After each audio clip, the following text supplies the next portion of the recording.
Hello everyone, Earl Henderson, Primordial Defense. Thank you for watching. I have another Monday quarterback video for you.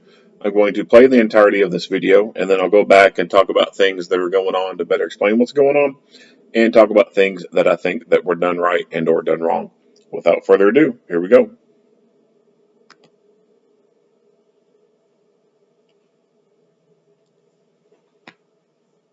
Hello, I'm Captain Stacy Spell, Commanding Officer of Media Relations Division of the Los Angeles Police Department. This critical incident community briefing is intended to provide you with information about an officer-involved shooting that occurred in Central Division in the city of Los Angeles on October 6, 2021 at around 11:42 p.m. You are about to see relevant video footage and learn about other evidence and police procedures related to the case so you can have a better understanding of what occurred based on what we know right now. The LAPD conducts very thorough use of force investigations, which typically require investigators to interview multiple witnesses, view numerous hours of video footage, and analyze a significant amount of forensic evidence. We are still at the very early stages of this investigation, which can often take up to a year to complete, and our understanding of the incident may change as this additional evidence is collected, analyzed, and reviewed. We also do not draw any conclusions about whether the officers acted consistent with our policies and the law until all the facts are known and the investigation is complete.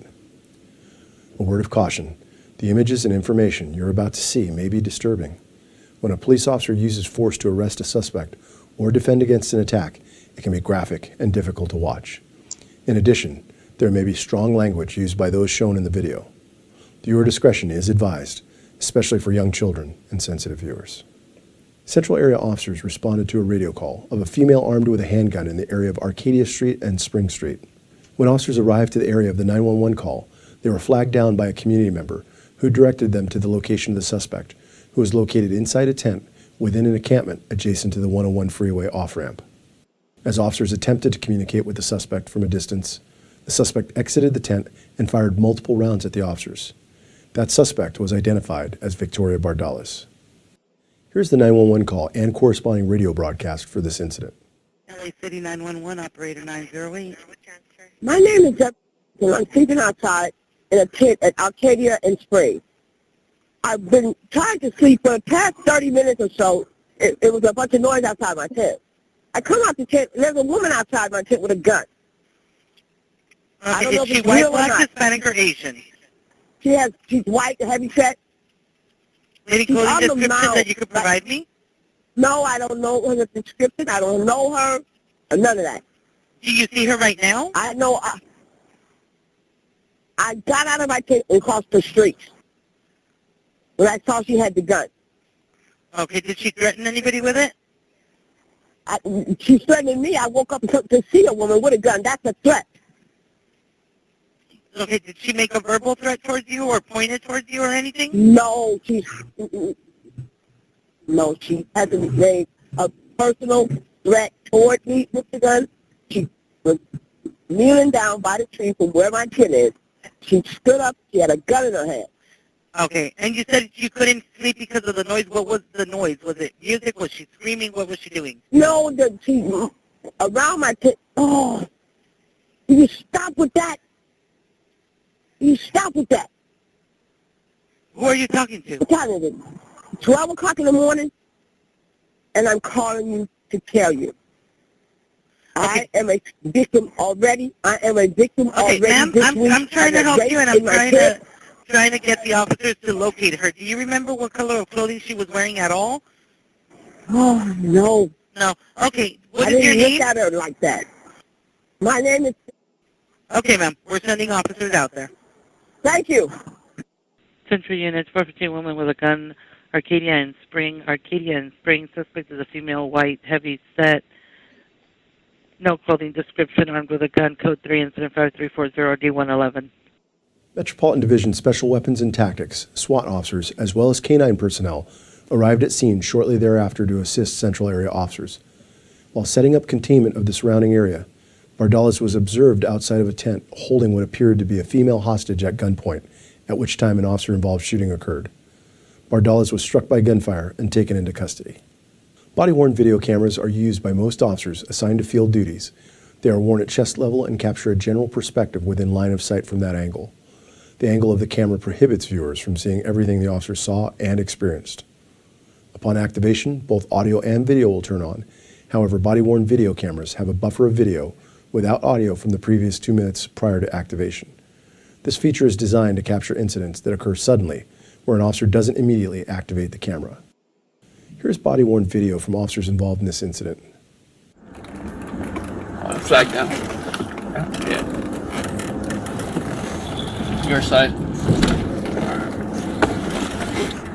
What happened? What happened?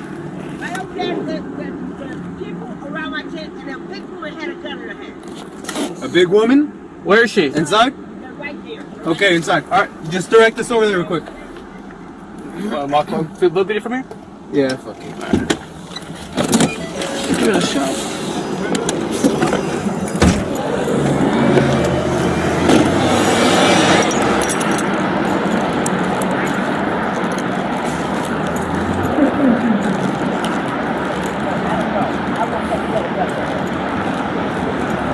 I don't know what.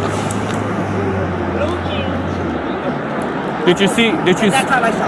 Blue jeans, black hoodie, so But she it was woke a up with a female. fucking gun like that. See, there they are right there.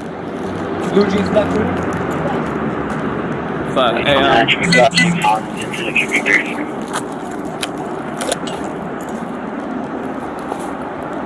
2035, where you at?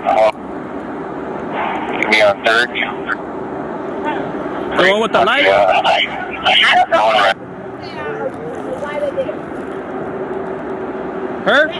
Yes.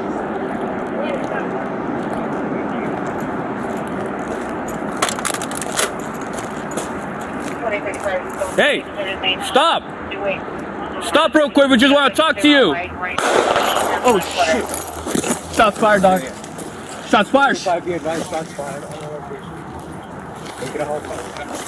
Shots fired. Hey, retreat. Take cover, Hey, it's gonna be a female white with a black hoodie. Let's get an airship. Let's get a perimeter on this. Hey, get the light. Get the light.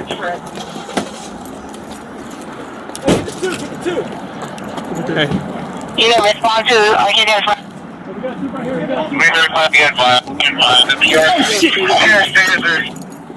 Shots fired. I'll get the call. Shot fired.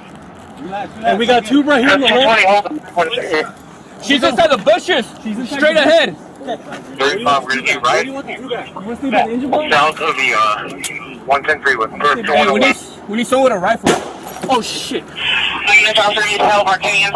Officer needs help. Hey, St. Continue shots fired. Shots fired. Hey, area coming on central frequency. We need the fucking... Maybe on north end of the Hey, I'm gonna go back with your partner, alright? If you block traffic at Where do you want me at? Right here? Look, just hold it because we don't know where she's at. Off at Aliso and Spring Street. That's gonna use caution when approaching. Hey, get cover! Hey, get cover! Be advised, ER stated it's a possible rifle. Have officers use caution when approaching the location. Hey, get a unit. 35 also is there a unit that's a UPR Yeah, we don't have any UPR. Oh, we got UPR. No, who does?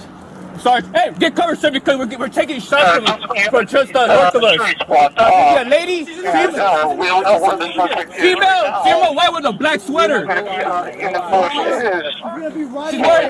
She's wearing blue jeans. Wearing blue jeans.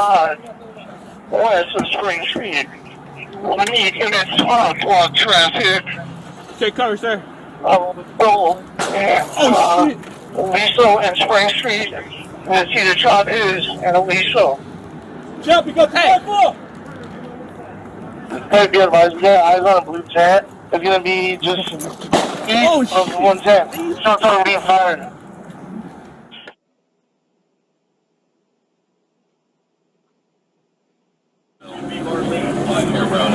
Behind that palm tree, if you step to the left, you have a clear shot, but you probably need a shield here or back this thing up. Hey, can the airship tell us which one's got the gun? Because I got line of sight on one of them, and it's clear. I got a clear shot, but I need to know. They're standing up. Go fucking do it!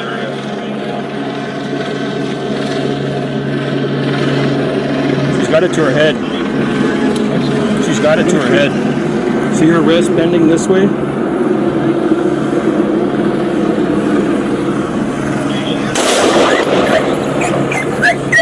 One's down, one's down. She's coming towards us. She's behind the palm tree. She's behind the palm tree, straight in front of you. Now she's going back out. She's going back out. She went back out. She's in the blue tent. There's one down. One's down, straight ahead of you. I got her. I'm covering down. I got her. She's still down.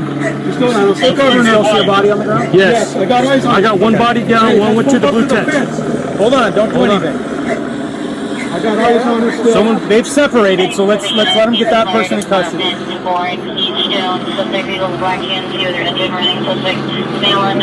She's still down. Still down, not moving.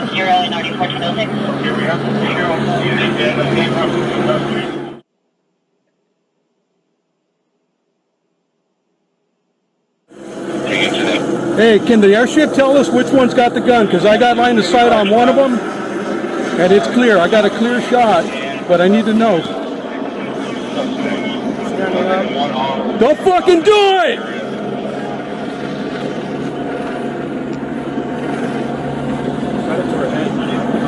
I see her. I'm gonna shoot.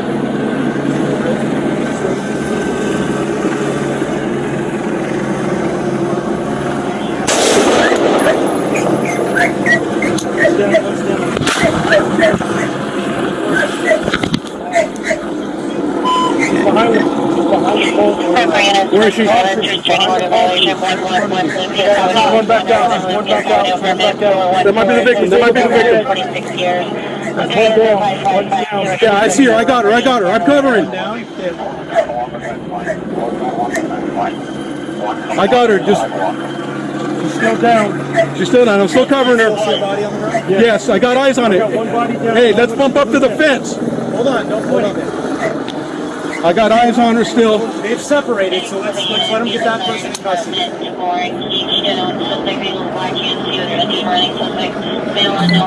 Still down. She's still down, not moving.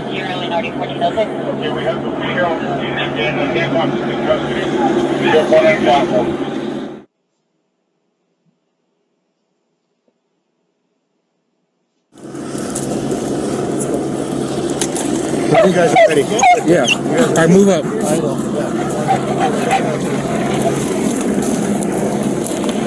Cover that tent.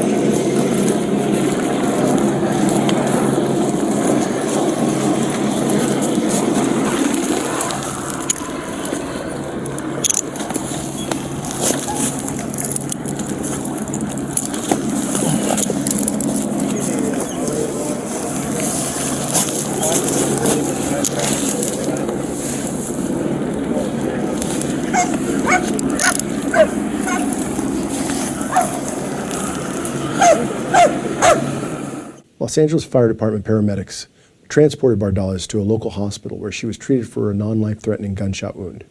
Investigators recovered Bardales' loaded semi-automatic pistol at scene and booked it as evidence. Investigators learned that the pistol was a ghost gun. Ghost guns are firearms manufactured without serial numbers and require no background checks for purchase, making them undetectable to law enforcement authorities. Ghost guns are generally homemade from polymer plastic or metal that need minor modifications to make them operable.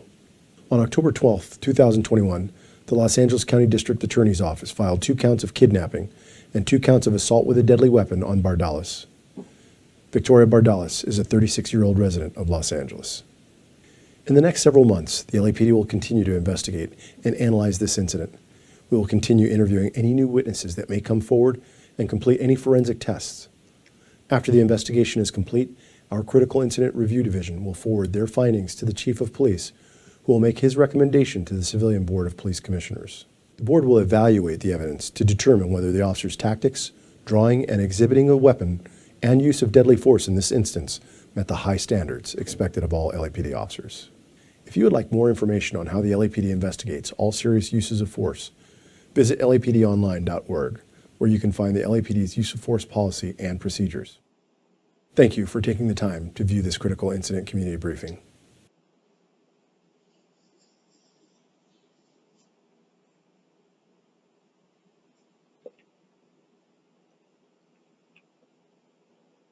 All right, let's get into it. So the 911 call I'm sleeping outside. was super annoying to me. There's a woman outside my tent with a gun. Right me? The dispatchers have to deal with a lot of stupid people. Like they do. They have to talk to the dumbest of the dumb, and they have to maintain a professionalism. Like that's difficult to do. Like when you are talking to extremely stupid people who have a shit fucking attitude towards you, and you got to just take it. They've got a pretty stressful job.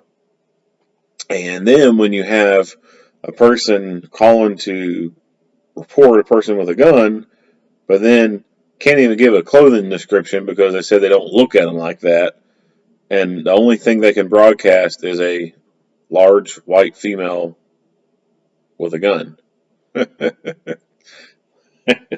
That makes things extremely difficult. So whoever this person is who called 911, they should probably be hitting the head with a hammer.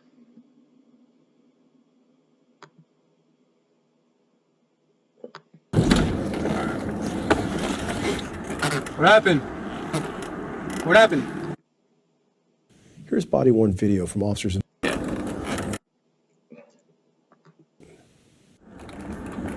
Upside down. Yeah. So this is something I've noticed with LAPD videos, is they'll take the car microphone and they'll stretch that thing across and they'll loop it over the spotlight handle. I mean, I guess it makes it easier to pull it and talk on it. I don't know. I think that's just a bunch of unnecessary stretching of the microphone cord, in my opinion, and is probably putting unnecessary stress on the connection point that goes into the radio itself. But I guess that's the thing they do down there. I don't know.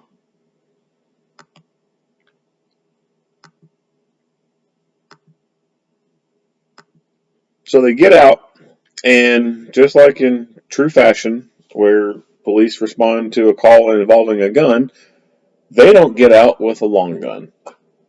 I've complained about this many times before in all my other videos. There needs to be a change in how police respond to calls involving guns. If the police are being dispatched to a call where there's a person with a gun, then when they get out of the car, they need to have a rifle in play so that if a gunfight does happen, they have a rifle to quickly resolve that gunfight. Rifles will outperform pistols any day of the week. Rifles, for the most part, will stop fights faster than a pistol. But we just don't see the deployment of rifles the way we should, because when you think about day in, day out, it's not every single day that an officer is getting a rifle out. They're just getting out of the car with their pistol. And the pistol's on their side in a holster. And they can go long periods of time without ever having to pull that gun out of its holster. And it's more convenient and comfortable to carry a pistol all day long. getting a rifle out and carrying it around. It's not as comfortable. And so, I think in some cases it's just they haven't built up the muscle memory to instinctively just go for that rifle when they get out of the car, because they get out of the car so many times and they never get it. But I think it would be a better idea to get a rifle out when going to a call that involves a gun. If there could be a gun battle, what do you want? Do you want a pistol or do you want a rifle? I want a rifle, and I want all my friends that come with me to have rifles. If you know you're going to a gunfight, bring a rifle. These two do not bring a rifle or a shotgun. Did you see? That's all I saw. Blue jeans, black hoodie, so that she Let me woke go up see with a that. fucking gun like that. See that? They are right there. Blue jeans, black hoodie. So this is someone's property. I don't know whose property it is. It could be the city's property. It could be a private property. No idea. But obviously, a fence is up for a reason. And this fence is broken and it's not keeping people out. Obviously, people can see these big bright blue tents during the day. So, what's the problem? Well, if it's city property, then there's a problem with city government not managing their properties correctly. If the police who patrol this area see that a fence is broken and that someone has gone in there, then A, they should go in there and get those people and get them for criminal trespassing, and then put in a request to City Works or whatever division handles repairing fences and get the fence repaired to prevent other people from very easily getting in there. If it's private property, then I think it would be good for local governments to penalize people who have large pieces of private property like this within urban environments that attract homeless people, and they don't do anything to keep those homeless people from congregating within that. Obviously, the private property, if this was a private property owner, they had a reason for a fence to be around there. They want people out. So it could be a scenario where the people who own the property, they don't really stay in the town. Like, they could live somewhere else and they just own this property. And there could be a realtor who from time to time might go show the property to people for sale or something like that. And they don't kind of really pay attention to the fence and stuff like that. And the property will become overrun with some of these people. And if they're not going to do their due diligence in repairing holes in fences, and it just makes it easier for these transient populations to get in there and set up shop, then I honestly see no difference in that and a bar or a nightclub who doesn't control their property. If a bar or a nightclub can be given a citation for something like disorderly premises, where they basically lack enacting any control over that property and there's always a bunch of problems, then the same should happen for other properties if the people fail to manage their properties properly to decrease excessive amounts of crime. And I think that should also go for apartment complexes and stuff like that, and places like Walmart. If Walmart can't get their shit together and manage their own property the way they should, then I don't think that it's the local government's responsibility to go there and police their private property to the extent that they do. I think Walmart's should be forced to handle their problems themselves. Instead of always having to call the police for shoplifters, their loss prevention staff should be the ones who detain the people, get the information to the county attorney, and get the arrest warrants issued on them, and get them into the court system, etc. Like, they shouldn't always have to call the police to come deal with their own problems that they could in return deal with. There's states that have special peace officer laws in there. For example, Kentucky, there's a special local peace officer that would allow that private property to have a person become basically a private police officer for that property, have arrest power, stuff like that. And they could deal with those things themselves. So in a case like this, where someone's got this property, if it is private property, then they should be doing more due diligence in keeping this property from being overrun by a bunch of homeless and congregating, and then it becoming a problem like this. They should be fined, in my opinion, just the same as a bar that just keeps having problems, that keeps having shootings and stabbings and beatings and stuff like that.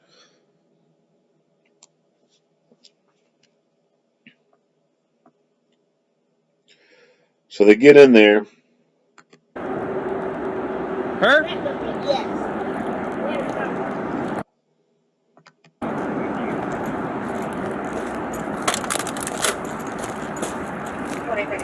Hey, stop.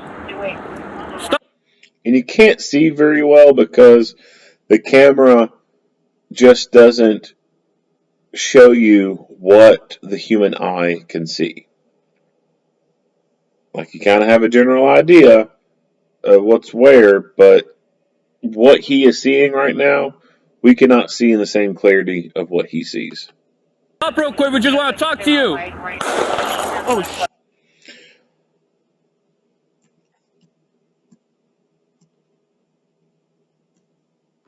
Me on third. the one with the light?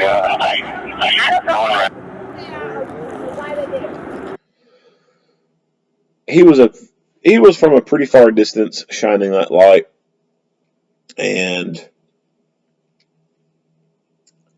who knows if she was even aware of their presence or not. She could have been completely aloof to them being there, and their distance from her and then turning that light on could have given her the advantage to take up a position of cover and then start firing. If they had started walking in and started getting closer and then turned the lights on, then there's that possibility that they could have caught her by surprise and she wouldn't have been able to get into a position of advantage.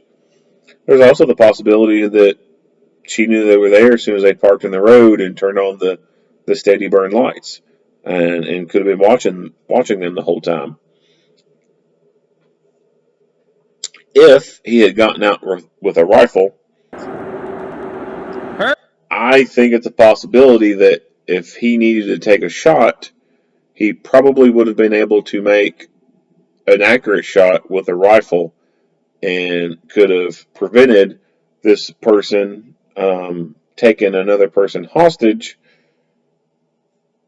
and it going on for, I think it said like 50 minutes to an hour or something. I think it says 50 minutes or something like that. 50 minutes, that's tying up a lot of resources. So there's no telling how many officers were tied up on this call for an hour almost. It could have been 10, 15, 20 officers tied up on this call. Well, there's other stuff going on in a big city. When you take 20 people off the road, well, that's 20 people who can't go respond to other calls. That's other people who are having to wait for hours for someone to come help them.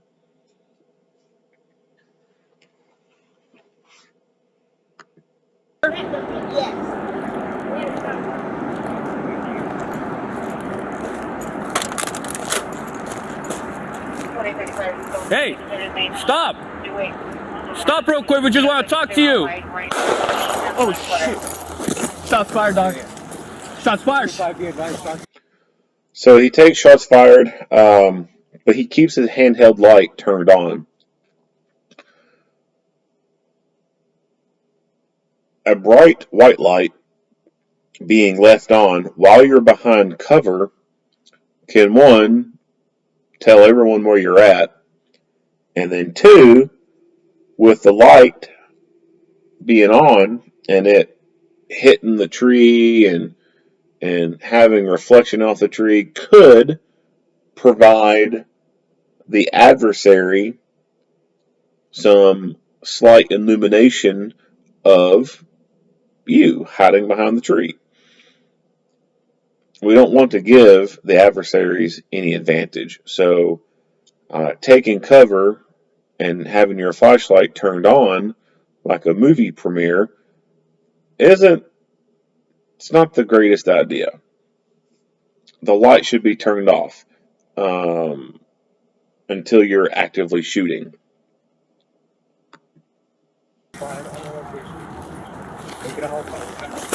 Shots fired. Hey, retreat. Take cover, So there's a better way to move.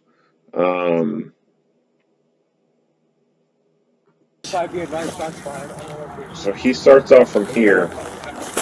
Shots fired. Hey, retreat. And then he just starts taking off with no idea, which he could see obviously better than what we can see in the camera. But when he gets up and moves, Shots fired. Hey, retreat. it's hard to pause it right in time. We just see the guy behind the tree. So who knows if the other guy's even providing cover for him or not? And then Shoot. he takes off this way.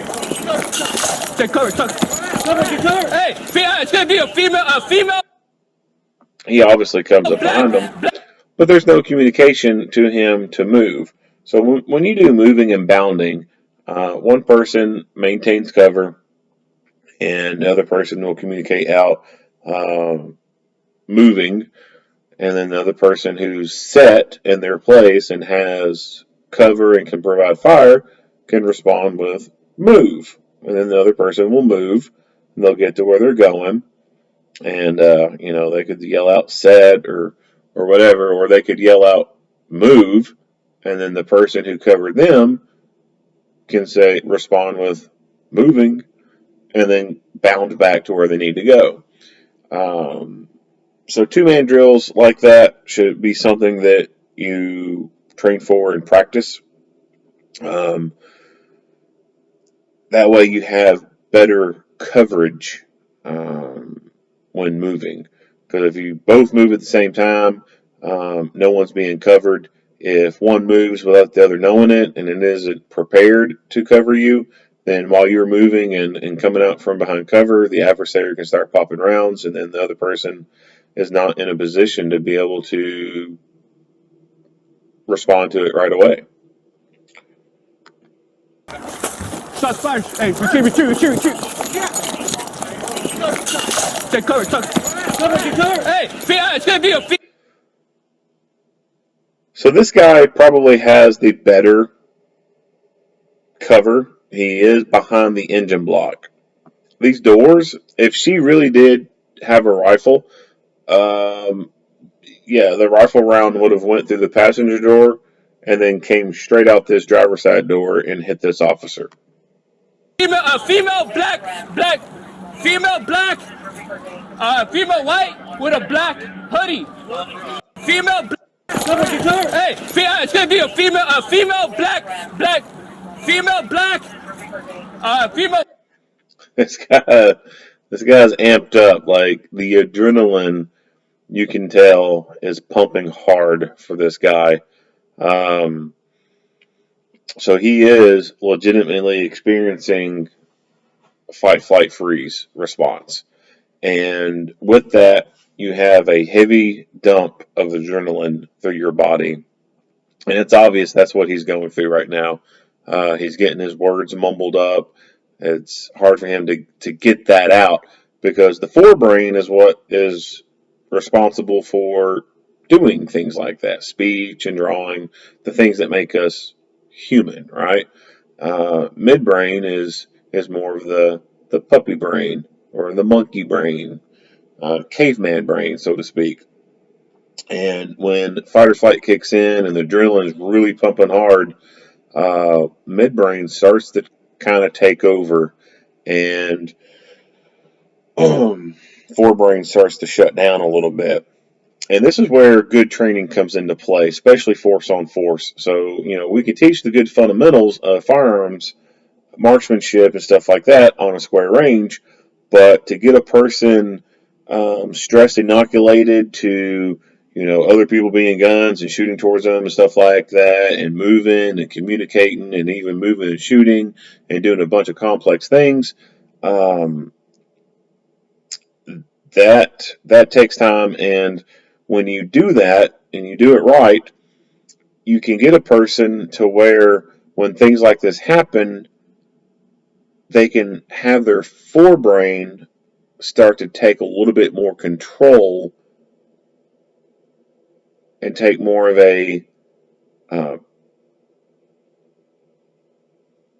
prominent role in this process versus the midbrain kind of taking over and being the more dominant one in there. People with no training and whatnot, this kind of event right here, one, they have nothing to go back onto. They've not been stress inoculated to it. And because they haven't experienced it before, they can go, in the black pretty much. And like you think this guy's mumbling his words and not getting everything right. You take someone that has zero training and doesn't have any stress inoculation, like they could potentially shut down, or they would keep running, or if it got the fight mode, they black out and wouldn't be a good fighting. It'd be more like when you see it in fist fights, that someone just throwing the haymakers, just throwing wild punches or whatever. But good training can minimize the midbrain being the more dominant, and allow your forebrain to get in there and provide more of that critical thinking and making better decisions.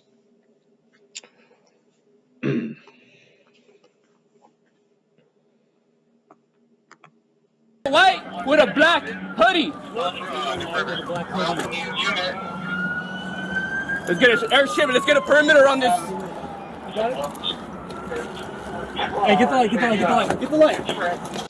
So they're saying get the light. I'm not 100% sure what they're referring to. Okay. You didn't respond to, you didn't respond.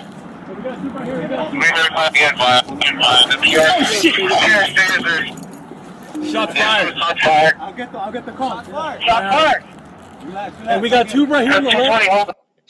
I think it's possible that they were referring to the spotlights. In a scenario like this, I think it would be good to point your spotlights towards the threat, kind of provide enough or as much as blinding light towards them as possible. That way, when they're looking towards you, all they see is like a super bright light, and they can't really make out silhouettes or anything like that. The vehicle over here, the person in it could have repositioned it and had the headlights pointed in that direction, plus the spotlights go in that direction. And if the light bar has white takedown mode, where it turns the whole front bar into bright white light, that could have been a really good option. And then also repositioning another vehicle to do that, and then they could hide, so to speak, behind another vehicle, while these other vehicles are providing a lot of blinding white light towards the target area, make it harder for whoever's downrange to target them. She's inside the bushes. Straight ahead. Right? South of the 110 freeway. Hey, we need someone with a rifle. Oh shit. Officer needs help. Arcadians. Officer needs help. Hey, say continue shots fired. Shots fired. Hey, area coming on central frequency. I'm here on north end of the. Hey, I'm gonna go back with your partner, alright? Have you blocked traffic at Cedar? Where do you want me at? Right here? Look, just hold me because we don't know where she's at. Blocked off at Aliso and Spring Street. Have units use caution when approaching. Hey!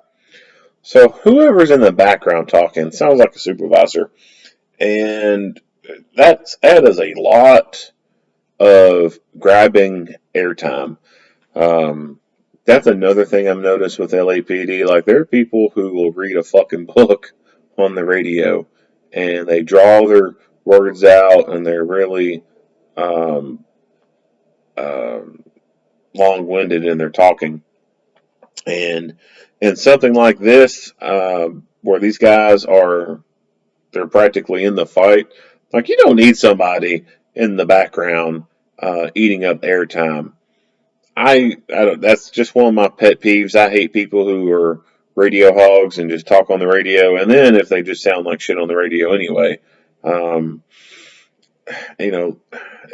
that's kind of the pet peeve. I mean, as long as, when you think about it, as long as the critical information is being relayed, like, who cares how you say it, like 10-4 versus copy or roger. I mean, everyone understands when you say roger or copy. Like, who gives a shit if, you say that, but you don't say 10-4. Like, everyone's still understanding what you're saying. So there's some little pet peeves that, they're just little pet peeves. I mean, some of them, they're still relaying that critical information, but, I always think there's, ways to make it a little bit better. But this guy who's in the background talking long-winded the way he is, I don't think he's giving any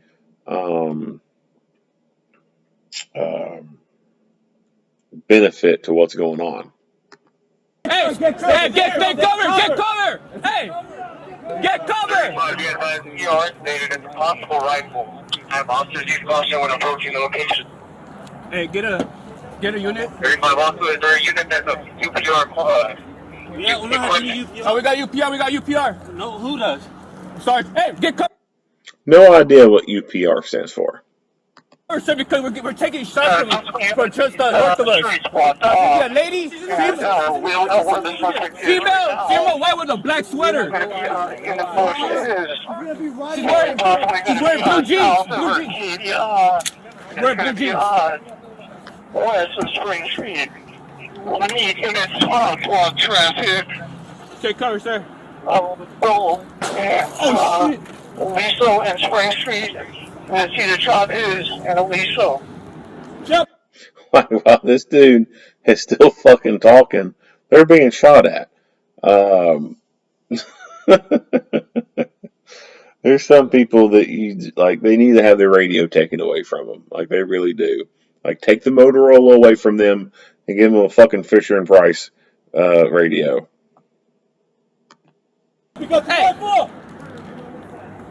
Hey, be advised, we got eyes on a blue jet. It's gonna be just east of 110. Shots are being fired.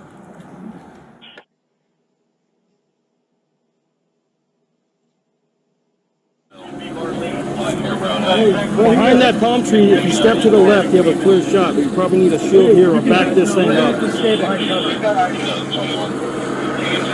Hey, can the airship tell us which one's got the gun? Because I got line of sight on this. And it's clear, I got a clear shot, but I need to know. They're standing up. What the fuck? This guy over here is the one who ends up shooting the rifle. Do it!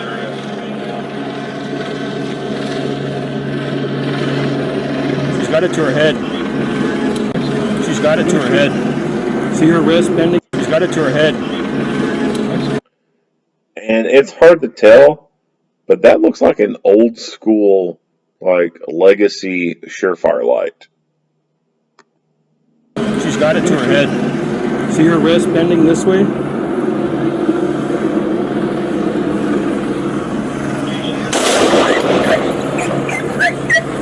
down, one's down. She's coming towards us.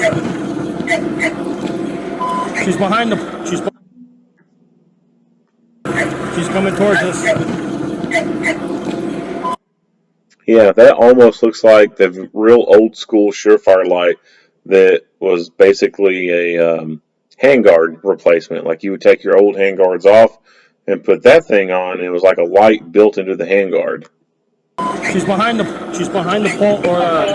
palm tree. She's behind the palm tree, straight in front of you. Now she's going back out. She's going back out. She went back out.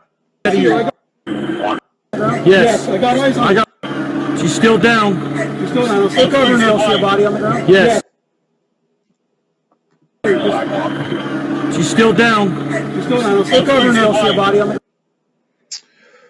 ground? So, red dot sights are great and all, but when there's things right like here that involves a little bit of distance, magnifiers are a pretty good addition to a rifle setup, because you can have a pretty decent distance like this with these kind of obstructions in the way, and a magnifier would make things a little bit easier. Or having a different kind of sight on top. So I don't know really what the other person had. The camera angles aren't the greatest. Looks like maybe She's behind. a regular red dot. So same issue there. He doesn't have any magnification. If a something like a designated marksman rifle could have been put in play, that would then allow better sighting on the target, with a better, I'm losing my words, a better magnified optic, to be able to get better accurate rounds on target.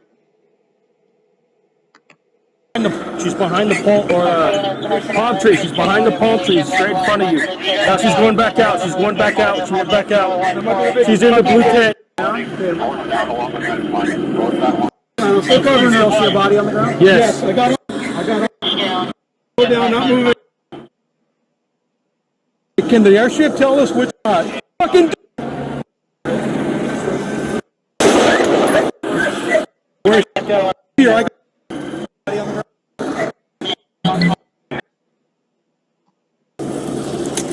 got you guys are ready. Yeah. I moved. So it looks like they at some point just took the big truck and drove it through the fence and pulled into here to get a little bit closer. You guys are ready. Yeah. I move up.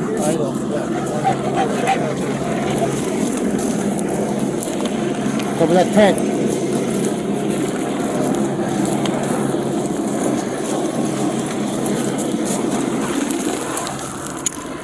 And in true LAPD fashion, they use 2 pair of handcuffs.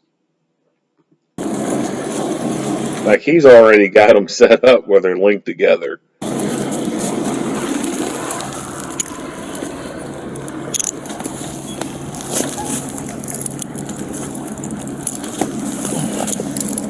Like I've never understood that. Like why they are so quick to put on 2 pair of cuffs on someone. I mean, I get it. Some people are big, and there is a physical limitation on being able to like pull their wrist and get them to get together to be able to put one pair of handcuffs on. I get that, but they do this to people where it's not required, and I'm really curious to know why they do it like that. I don't know if it's like a culture thing where they just, they've been doing it, it's just like a passed on thing where like they don't even like explain why they do it. It's just they do it and then other people will mimic what they've been doing, or if there's a reason behind it. But I'm not a big fan of it at all.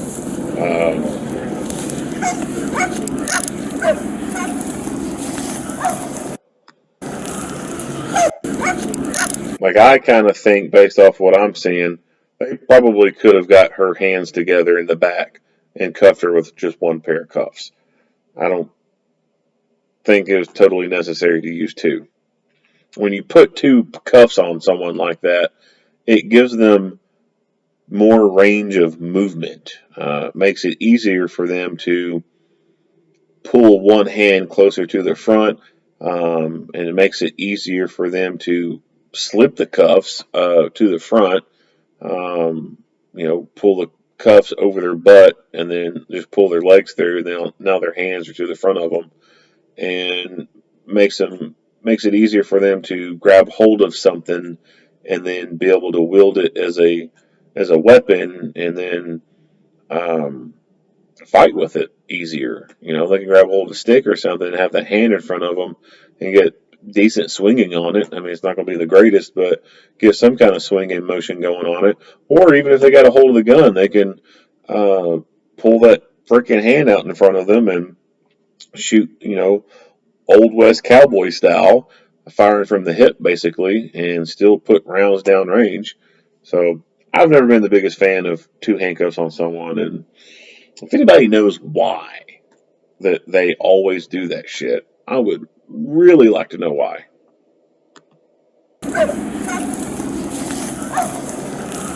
Bardales loaded semi. As soon as I saw this, I said, "Oh, they're going to talk about ghost guns." It's been I can't remember the last time that I watched an LAPD video, and they didn't talk about a ghost gun. Maybe 2 or 3 videos ago, possibly. But as soon as I saw this, I was like, "Uh-oh, they're gonna start blasting ghost guns now." So I guess this is more of a thing in California. I mean, I would normally associate this kind of crap with just regular gun people, right? Like regular gun people, they get this kit and then they start piecing things together to get the gun to go. Like I just cannot fathom like some like crackhead homeless person ordering a kit, having it fucking delivered to their tent, and then them assembling it in their little tent while they're still homeless. Like I don't see that one being a likely scenario. Um, I think that these things are probably being stolen from regular gun people who make these things as a little project, and they're probably careless and leave them in the car. Someone breaks into the car, steals it, and then that's how some of these people get a hold of them. Or these people could have did it themselves, going around car hopping looking for shit um, that they can survive off of. I'm sure it's also possible that some criminals are smart enough to buy some of these things and put them together and then go try to sell them. But there is no like good concrete information on these things. I mean, they always talk about them being ghost guns. They're not traceable by police, and blah blah blah blah blah blah. But there has to be some type of data on them. Um, like I said, I don't see like this woman who was hanging out in the homeless camp is probably homeless herself. I just don't see her getting on the website and ordering some shit and then a delivery person coming and delivering it to her tent and then her putting it together. Like, I see the more likely scenario is she went around trying cars, found a car that was open, got in there, and then found this thing. Like, I see that being the more likely scenario. And the person whose car she took it from, probably kind of a gun person and did this themselves or they bought it or whatever.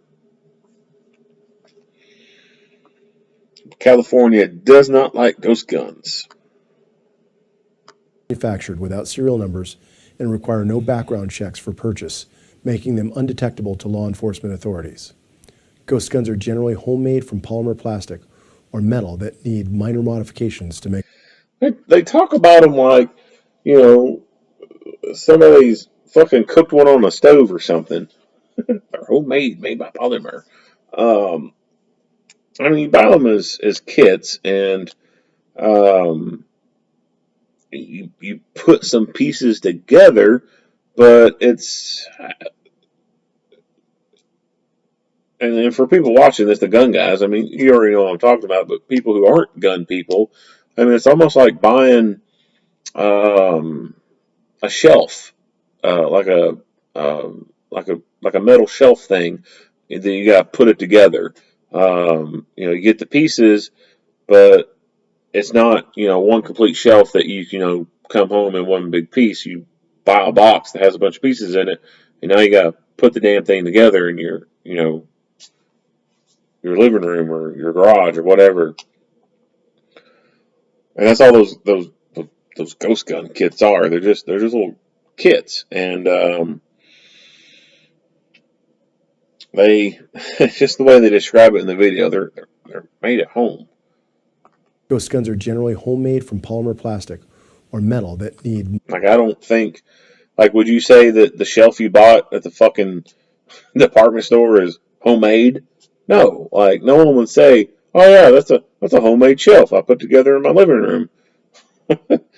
Like, nobody says that shit. Minor modifications to make them operable. On October 12, 2021, the Los Angeles County District Attorney's Office filed 2 counts of kidnapping and 2 counts of assault with a deadly weapon on Bardales. Victoria Bardales is a 36-year-old resident of Los Angeles. In the next several months, Victoria counts of kidnapping and 2 counts of assault with a deadly weapon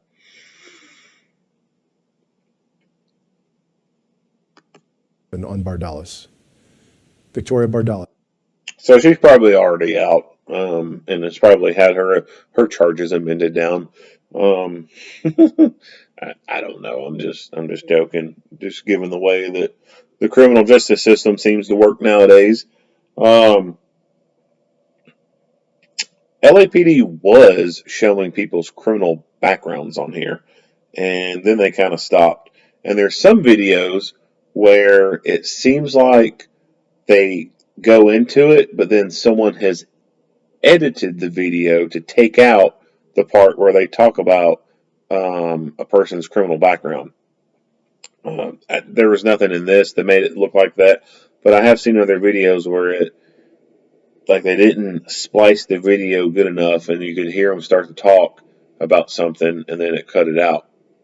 So, I mean, all you got to do is notice a neck tattoo on someone, and that can tell you that they've probably been in jail. If I look at someone and they got a neck tattoo, there's a damn good chance that person's been inside a jail cell. So this is definitely, in my opinion, not the first time she's ever been involved in the criminal justice system. Probably been involved multiple times. And I was joking, but I mean, it's kind of real. Wouldn't be surprised if with those kind of charges she's got from the 12th, she's not already out back on the street. Like, would not be surprised. It's gotten to the point now where I am I am starting to view judges and prosecutors as more of a threat to society than gangbangers and other criminals, um, because they are letting too many of these criminals and gangbangers back out on the streets. It's just it's nonsense.